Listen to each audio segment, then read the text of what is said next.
what would be helpful? Yeah. Um, so things are going like knock on wood, things are going really well. I'll knock to Which that. yeah, which I feel very excited about. As you know, I went off insurance, Mhm, and that wrapped up in October, like mid-October. mhm. And that transition, like it felt like a lot, but it like went, I think, about as well as it could have. Awesome. So it feels very good to be on the other side of that. Hmm. Um, so I'm kind of in this place where it's like, okay, that worked. It feels like this is working. And I'm still getting like I'm at the point where I can't take any more clients. Like I need Hmm. to kind of cut myself off here. And so I'm starting to think about hiring someone because it Hmm. feels like I have the flow of clients that could sustain that. Um, Okay. at least I think I do. I don't know Hmm. if there's like a metric or something that you recommend for folks around like what that needs to look like. Hmm. Um, so I guess I just kind of wanted to talk through. I feel like I have like a fairly good handle and resources on kind of the back end part of that in terms of like W-2, 1099, like the kind of the logistics of Hmm. like the legality, maybe I should say, of hiring someone. Um, but I'd be curious to talk through it a little bit more from like a marketing perspective, because that's Yeah, the part that maybe feels a little fuzzier to me.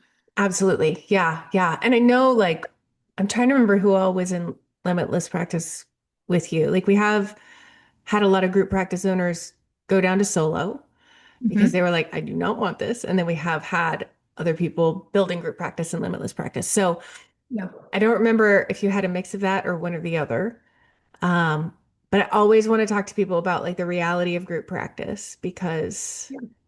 it's easy to make it, it just feels like the next logical step, right? Like exactly like you're saying, I have a flow of Mhm. clients. I could meet this community need by hiring somebody. And um, I only want you to do that if you can just be a stellar boss.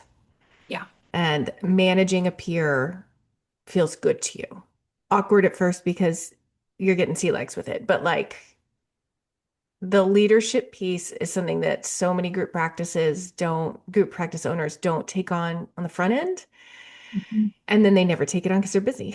So like Mhm. I want, and knowing you like I do, like I can imagine you being a really good leader, probably naturally, Mm. and people are gonna push buttons For like sure. employees will. So Yeah. yeah.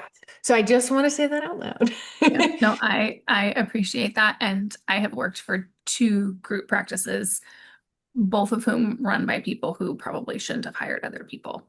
Right. So Right. yeah, I definitely hear that and have felt that. And that feels like that's a very real thing. Yeah, yeah. So I would encourage you to come up with a plan of how you're going to be an amazing leader and boss.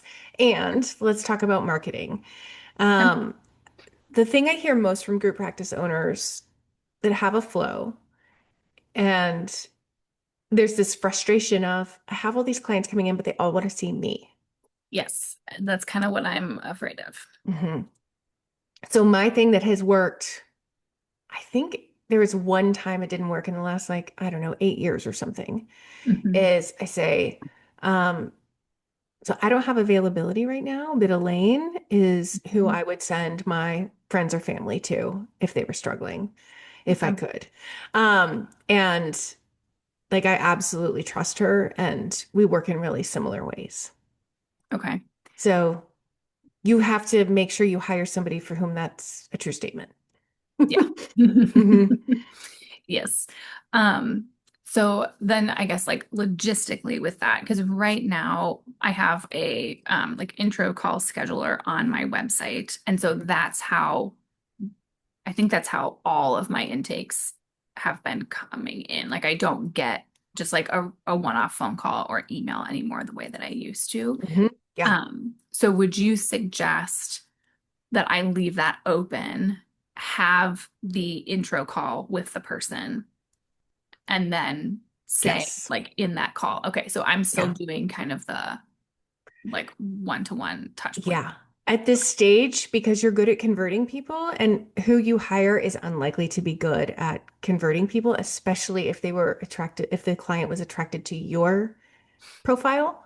Okay. Um, because it's a skill to convert people. And I will say for anybody watching or listening, when I say convert people, I'm not like saying make them your religion. I'm saying like they call you and they become a client. That's when like you schedule them. That's a conversion. So yeah, Yeah. you're good at that conversion piece. And I would say like hold on to that as long as you can Okay. until it becomes time to hire an admin. Okay. Okay. Yeah. So then, I'm sorry, you know how I like just like the real nitty gritty here. Yeah, So, yeah. I love so it. then they schedule an intro call with me. I Hmm. have the intro call. I say, you should meet with so and so. Do I set up an intro call for the other person, or do I just like put them like she has You can just, availability Tuesday at 9? Does yeah, that work? yeah. Okay. And so like Okay. when you set it up, you will probably both have like when they click, I want an intro call, it will probably give an option for both of you. So Okay. that's another thing to consider is like you will need to train if the system does that, you could probably turn that off for whoever you hire, but you would need to train them if you wanted them to do it. But I think you should do them, honestly. Okay. Um, most therapists are not naturally good at that. So Okay. That's an yeah, interesting. That's interesting. I had just assumed that I would be wanting to try to get them to book an intro call with the other person, but that makes a lot yeah, of sense. yeah. I think, and it's worth if you want to train them and you want to try it, you can always test. And I think that's something that a lot of group practice owners don't do enough of is testing. That like you're great at converting. You probably can look at the percentage of conversions you have, and then you train them. You try them out. Expect their conversions to be lower than yours at first, but if they stay low and they don't increase with experience, um, like do some role plays with them, do all sorts of things to see what might be the issue. Okay. And then if they can take it on, amazing, amazing. But if not, um, Okay. yeah, yeah. Okay. And even if that is something that's like set up for people to be able to book an intro call with the other person, you would still advise letting people book an intro call with me and then I would test it both ways. So I would okay. start out like while they're still getting started in your practice, you Mhm. should do them. And then so I am going back on my original answer. Yeah. So you do it originally, Okay. like while they're getting set up, and then you train them, and then you open it up for both of you. Okay. And that way, let's say they're really terrible at it and they convert nobody, but you're still converting some of the people that land in yours for them. Yes. Then you still got some flow coming in. We don't want to interrupt the flow too much. And then as they start to make more conversions, you can pop it over to them. Gotcha. Okay. So I'm not turning mine off until that is like locked and loaded for Yeah. them. Yeah. Okay. Okay. That makes a lot of sense. In the meantime, because I'm kind of in this place where it's like I have the number of clients that I like I need to kind of cap myself off here. Hmm. Um, does it feel worth it to try to start a wait list? Because I don't have the other person hired either. So it's not even like I could say, Hmm. you know, Melissa is starting or something, right? Right. Um, do you have any thoughts on that? I think if it's your typical ideal client and they're not in crisis and it's not like you could offer a wait list and say like, I don't know. Okay. Like I can't give you a timeline on this. I can put you on the wait list and I'm also happy to give you referrals Okay. if you'd like to be on the wait list. Otherwise, I can just give you referrals. Okay. And some people are going to be like, no, I want you. And so you can Mhm. be like, okay. And then when the time calls, they said they wanted you, but you're not the one with the availability. You can call. We're gonna go back to Melissa here. You can call and say, hey, um, you're on my wait list. I don't have availability, but I have just hired a clinician that I'm essentially trying to clone myself. She's amazing. She Okay. thinks about X, Y, and Z the same way that I do. And I think she would be a really good fit. If you're not already with another clinician, would you like to go ahead and schedule with her? Okay. Okay. Right. Just making a note of that. That makes sense. Um, and so that's kind of the like more towards that's the more the like the bottom of the funnel, right? Mhm. What should I be thinking about in terms of like like the bigger part of the funnel? Hmm. Do I need to um do I need to do things differently than I'm currently doing them? Tell Um me about the pace that people are coming in. Like you've got a flow. What's that look like weekly or yeah. monthly? So um it's like this week I think I had two it's like 1 to 2 intro calls a week. Hmm. Okay. And then like none the week of Thanksgiving, like Hmm. but basically that I think it's a little I had surgery at the beginning of November, so I just shut everything off. And so Hmm. I don't have a ton of data that I'm working with like post going off of insurance panels, but it's been about 1 to 2 a week. Okay. Yeah. So I would maybe increase whatever it is you're doing that's getting clients Okay. when you hire somebody. I think a really challenging thing for a lot of people taking jobs at group practices is they're like, I keep hearing from people being like, I just don't have enough clients.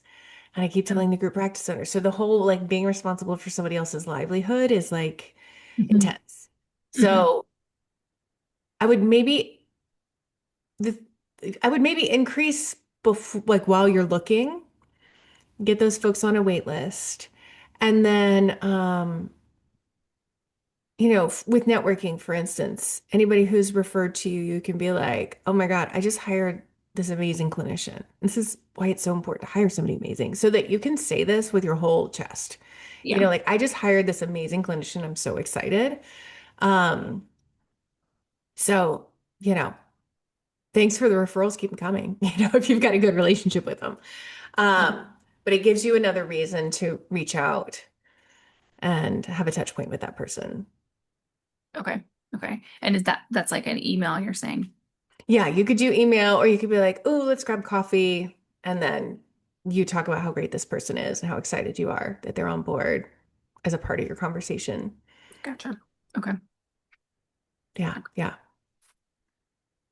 And if it's SEO, then it might be writing, if you're doing a blog post a week, maybe you write two a week for a little while to get more flow coming in, Okay. that kind of thing.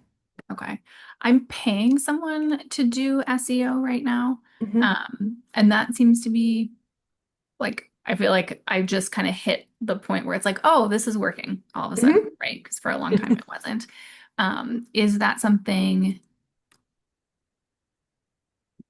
does it seem to you like that's something that I could like negotiate with them to like increase the pace of something there?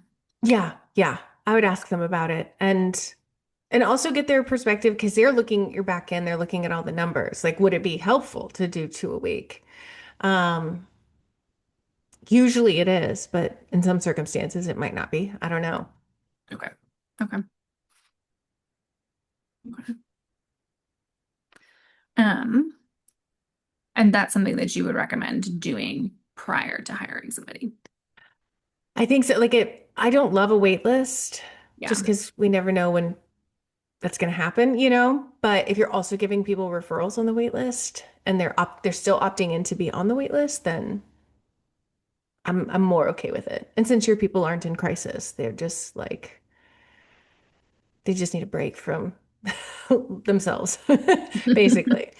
Yeah. Okay. Okay. Yeah. Yeah. It feels challenging to like know when to like pull all of the levers to get everything. Yeah. And I will say it's also very hard to find therapists to hire from what I hear. Yes, that was going to be something else that I wanted to touch on as well. What do you hear about that experience? I hear that I have friends who are like, thanks a lot, Allison. Everybody that wants to be hired by me wants to make $100,000 a year. And so it's like, that's not possible in most group practices, right? Like, There's Hmm. overhead that you need to cover. The margins are very slim. For it to be a healthy group practice, you do need to make a profit. That's not bad or wrong. So, um, I'm hearing the expectations of applicants are really high Okay. in a way that is not what most group practices can provide. And I think that as that continues to happen, things will level out and people will kind of adjust their expectations. That if you want those things, you need to start your own practice. So stop trying to join a group practice if that's what you want. Um, I think checking in with your network. That's where like I've gotten so many great hires through my own network. Okay. Um, it's important that you're cloning yourself, essentially. Like this is not the time to go off niche. Hmm. So your network with people who really want to work with your ideal client. And I think so many people want to work with your ideal client, so that's good. Like this is a popular niche. Hmm. And it's not so like specified that people feel like they need certification in it or things like that. Um, so and the whole like hire slow, fire fast thing always sounds so heartless to me. The fire fast part I hate, but you have to really trust this person. Yeah. You have to trust them clinically. You have to trust them as a human being. Like you have to like them. Yeah. Um, and there has to be like a real mutual respect for it to feel good for everybody because you've worked in shitty group practices too. So like, it needs to be you're doing it differently. So, Hmm. Yeah. Yeah. Okay. Okay. That makes sense. Um, Apart from like the network piece, do you have a sense like are people like so I know someone who recently started his own group practice and he has found success finding people on LinkedIn. mm, Now, my mhm. sense is that his group practice model is just like different from mine. So I apart from like the network piece, do you have a sense for where people are like what's like a good avenue to pursue finding somebody? I've heard Indeed Okay. can be hit or miss. Hmm. I mean, like hit or miss and hit sometimes, like it's good. Um, the more information you can give on there about pay, about like just being really transparent and being clear about the kind of applicant you're looking for from a niche perspective, or a modality perspective, that's going to opt people in or out. It's going to waste fewer people's time. It's going to Yeah. be better for you. So I would like if you do when you don't even have to create a post yet, I would go on Indeed and search for what your ideal applicant would be searching for and see what's out there and Okay. be like, okay, how can I make my listing stand out? Because so many of them are just super vague and they all sound the same. And Hmm. I think most of us really want transparency when we are looking for a job. Yeah, So for sure. that will help you stand out. Um, yeah. So those kinds of listings, I think Psych Today has job listings now. But what you're likely to get if you post there is people who want their own private practice, and turnover is very expensive. Yeah. Usually, if somebody leaves your group practice, it ends up costing you twice their annual salary to like Mm. find someone else and retrain them and manage all the like the time and energy it takes administratively. So you want somebody to stick around, and it's important for you to ask them in the interview, like, is your own practice something that you're wanting? And if so, what's the timeline? Like, it's not an automatic no. Hmm. You should assume people might stay with you 2 years. Okay. Um, but it's not an automatic no if they want to practice, they're just not ready for it yet, or they, want to be fully licensed if they're not fully licensed or whatever. Right. And you can be really clear of like, I'm looking for somebody willing to make a 3-year commitment. That's not something I'm going to make anybody sign a contract about, but I want to provide a really good workplace and that keeps you happy for at least 3 years. Okay. Okay. Mm. Yeah, that's an interesting timeline to think about, like asking for that front. Yeah. Yeah. Yeah. And like to say, like, I think if a boss said to me, I'd like this for 3 years, I'm not going to make you sign a contract about it, but I would love us to have the kind of open communication that if you have wants or needs in the job, I'm going to do my best to accommodate what I can, and that Yeah. we just have open discussions to keep you happily employed. Yeah. Yeah. No, that makes a lot of sense. Um, is there like a um is there like a I know there are different people who offer like coaching programs around like hiring and kind of the group practice as Mhm. opposed to the solo practice. Yeah. Are are there any specific people or programs that you would recommend? Yes, I love the group practice exchange. They have a membership site called the Exchange that's kind of similar to the party, but specific to group practices. Okay. Maureen, who is the founder Mm. and owns it, is great. She's very no nonsense, no fluff. She Yeah. gives you a ton of value in there. Lots of like, here are your hiring forms, here are your these forms, here's what to ask an attorney about.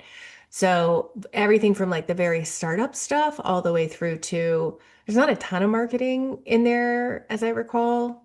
Um, but when I was starting my group practice, Maureen is who I went to. Okay. So, yeah, Okay. Yeah. I've listened to her podcast a couple of times, so that makes sense. And I think she's yeah, in Chicago too, if I'm she remembering. is. Yep. Okay. Hmm. Um, uh, there was something that you said closer to the beginning that I was like, oh, I need to circle back to that. And now I can't remember what it was. Oh, I remember. So I know that we talked about in Limitless, the book Radical Candor, which Hmm. I got from the library and read. And in terms of like being that good boss and being that good leader, um, are there any other resources that you would recommend or any things that you would suggest that I be thinking about as Hmm. I kind of, I would encourage you. So, like when we're starting with therapy, we have supervision, right? yeah. I would encourage you to find a leadership coach that you can meet with one-on-one or in groups if you Mm, decide to do it, because okay. just like with therapy, like our stuff gets triggered. Yeah. Um, and it's such a different relationship to be an employer. Yeah. It's not like being a mom, but it has some things in common. It's not like being a peer, but it has some things in common. Um, there's a power differential that is we can't ignore. Yeah. We can make it where you're not an asshole about it, but there do have to be certain boundaries. And I know you to be like very healthfully boundaried, but it's just different boundaries, right? Because Mm, it's not like clients, it's different. mhm. So it's like we have these different relationships in our lives that have little pieces and parts that kind of go into being a leader, but that doesn't mean we're great at being a leader, like making all that coalesce well. So Yeah. I think having like I have a leadership coach that I meet with, but it's a part of a much bigger program that would be overkill for your situation, or I'd be like, here. Yeah. Um, yeah, yeah. But I think that there's a certain level of transparency. And oh, they do a lot of leadership training actually in the group practice exchange. So if you do Okay. that, there's some really good things in there, as I recall. Okay. So yeah, I'll look you'll into be that. in, you'll be covered well. Okay. Yeah. Yeah. Makes sense. I've um I haven't really reached out to my network yet about hiring, Hmm. um, partially because I feel a little afraid that I'll like kind of throw it out there and then someone that I know will be like, "Oh, would you hire me?" Hmm. Um, which isn't necessarily a bad thing. Like I know a lot of people who are wonderful therapists and who Hmm. I refer other people to. Um, that dynamic just feels maybe a little bit more complicated. Hmm. Um, but then also I know them better, and so I maybe would feel more confident in their skills as a therapist too. Right. Um, It would So be a yeah. great first test as a boss, right? It's like you just would have really open conversations with them about it. Of Yeah. like, oh, let's have like let's sit down and talk about it. And beforehand, I want you to write like an ideal clinician, just like you did for ideal client. Like I want you to write Mhm. out the same exact kind of stuff of like, who are they? What do they worry about? What do they really want in a job? So think about your ideal candidate and hold pretty fast to it. So let's say Melissa, we'll just keep using her. Let's say Melissa is like, hey, I'd really like to, um, I think I'd like to talk about working for you. But you love Melissa, but like you also know she's somebody who complains about never getting her notes done. Like that's not going to work for you. Yeah. There's too much Yeah. liability in a group practice to have somebody not doing their notes. So you could say, like, let's have a conversation about it. And then you would be really honest and you would say, I really trust I trust your clinical skills. I like you a lot. My primary concern is I know you hate documentation and I know you talk about being really behind a lot. And I don't know that that's something I could take on in the Mhm. practice. So we could talk about ways to remedy it.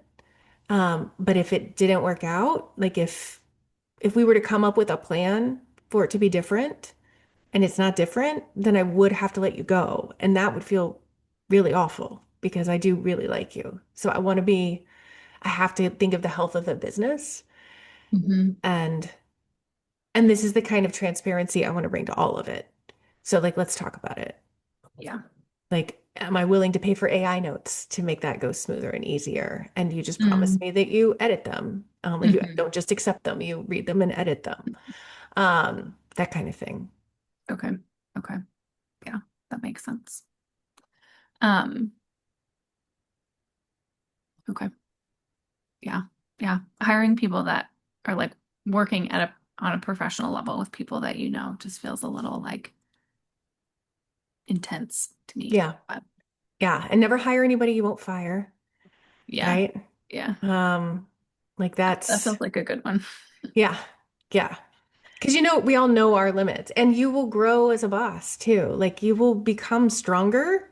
Therapists tend to be terrible bosses because we are too nice. Mm, And so then instead of being really direct, we're people pleasing and then we get resentful.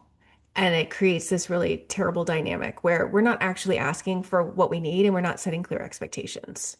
yeah. And Yeah. so if you from the jump, like from the first conversation that's not even an interview, are talking about expectations and talking about like, this is the thing that, this is the only thing that keeps me from like wanting to hand you a contract right now. And I'm willing to talk about alternatives to make that part easier, but I will let you go if it's not getting done. Sure. Like that's very clear expectations. And that is actually safety for an employee because they know, okay, well, if I just get this shit done and I continue doing great clinical work, then I'm solid. My Yeah. job is safe. Yeah. Yeah. It also establishes like a baseline of radical candor. Yep, absolutely. Yeah. And it allows them to be radically candid with you too, because you're Hmm. safe. You've created that safety. Yeah, So for sure. awesome. Yay. Yeah. Thank you. This is a lot of good things to think about. Yeah. Oh, I can't wait to hear how everything's going. Yeah, yeah, me too. And I'm so Um, glad everything's going so well now. Thank you. Yeah, and it has been a gift for sure. And I'm like, that's 100% because I did Limitless. Like Yay. that program was so, so helpful for me. And I am full of gratitude for it. So thank you. Amazing. Oh, yay. Yay. Awesome. Well, thank you, Elizabeth. I'll see you later. All right. Thank you. Bye-bye. Bye.